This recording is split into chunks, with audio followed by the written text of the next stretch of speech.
So the doc arrives. His name is John. So we have Dr. John over here. He's the town, I guess he's the Louisiana small town doctor who goes to all the emergency calls.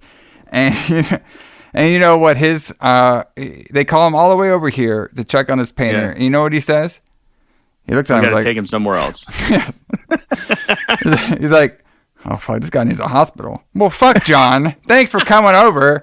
Like, I could have just brought him to the fucking hospital. Like, it's like, and then yeah, I thought that was great. Like, they wait all day, not all day, but they wait a while for the doctor to get there, and he's like, we got to get this man to the hospital. Like, you don't say. I mean, he's like vomiting blood out of his mouth. Yeah. What did she think? What did they all think? Like, I was okay. This guy's vomiting blood. Oh, let's just call the doctor for like a checkup and see if we'd be okay. I mean, the only thing I can think of, if I have to like put some kind of like explanation for this, is maybe they were afraid to move him.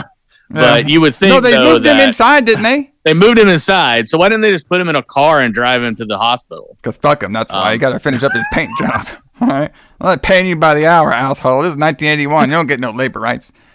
No. Oh, by the way, they were talking about inflation at the beginning too, which I thought that was funny.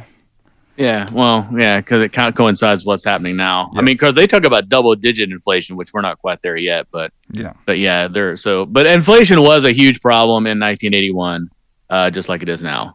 Maybe that's why. Maybe they're like, listen, painter guy, the gas prices are crazy. Or you're gonna have to fucking, you're gonna have to pay the bill on this one. So eventually, John asked for like, hey, you guys got any water? And Lisa was like, I don't got no water. The plumbing hasn't turned on, but it's weird because the basement's flooding. Right. And then she's like, okay, well, I'm gonna take this guy to the hospital. So they all leave and stuff. And so this is when Martin, he sees like a painting. He's like, oh, look at this painting. So I was like, okay, this is just random. He just looks at one of the paintings. They look at the painting for a little bit. And then they ask about Arthur.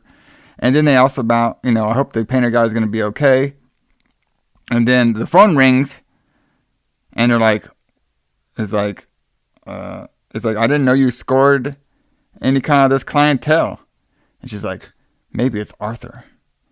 Okay. Maybe. So also, okay, so is that what that is? What? Phone? Well, like I've watched it, I couldn't tell. So like, okay. The 36 pops up on it, yes. which shows that, somebody in room 36 is trying to contact the front desk, I guess. Yes, that's what But I guess that's just like hotel shit that we don't have anymore. Like that was probably old then. Like they probably didn't have shit like that in 1981 normally, Yeah.